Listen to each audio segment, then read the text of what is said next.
This is Tim Bryce with my column entitled, Sometimes the Old Medicines Are the Best.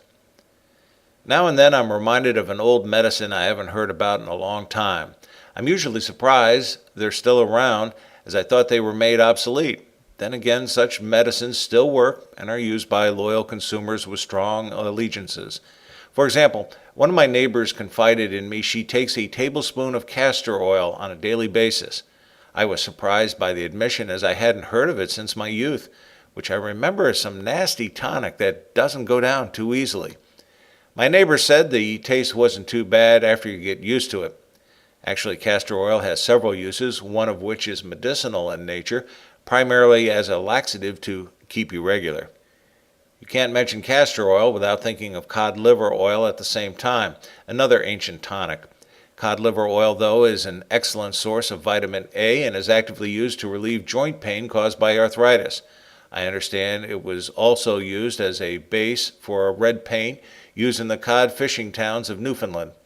I cannot vouch for its taste, as I have never tried it, but I have heard mixed reactions. Nonetheless, it remains a viable product. Another obscure laxative is Pluto water, which my father's side of the family used religiously for years as a means of spring cleaning. He always claimed it was quite strong and worked its magic effectively. Thankfully, he only had to take the cure once a year under the insistence of his mother. Pluto water comes from French Lick, Indiana, which I visited some time ago and smelled the springs where the water originates.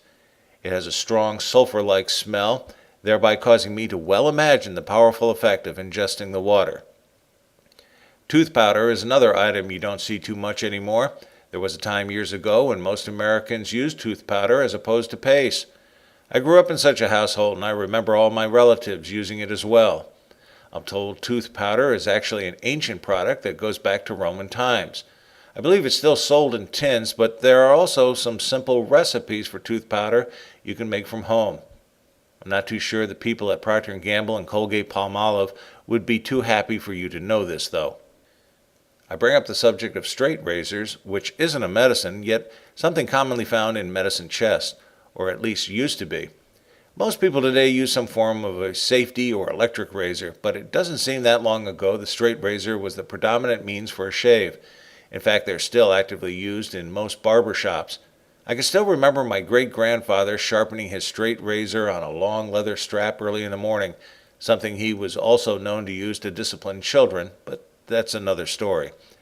Straight razors haven't disappeared completely. Certain shaving aficionados still prefer them, but they have certainly become a rarity. So much so, I do not believe most men today would know how to use one. Finally, my favorite, Raleigh's Man and Beast salve. Way before there were antiseptic sprays, ointments, and Band-Aids, there were simple antiseptic salves, a universally applicable product for both humans and animals. Farmers always kept a tin nearby, as did most families for that matter, including yours truly. A salve was useful for cuts, scrapes, burns, rashes, poison ivy, or any other skin irritation. Just a dab of salve on your skin and you were on the road to recovery. Interestingly, though, it is almost impossible to find such salves in the drugstores anymore. Fortunately, I found a source through the internet. When I called the woman to place an order, we struck up a conversation about salves. Actually, she was more than just a distributor. She was an outspoken proponent of the salve and couldn't imagine life without it. Neither can I.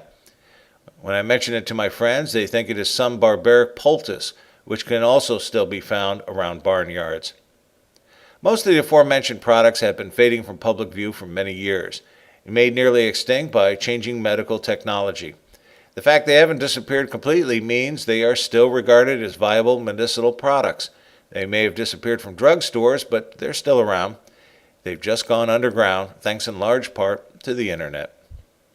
Friends, keep the faith. This is Tim Bryce in Palm Harbor, Florida.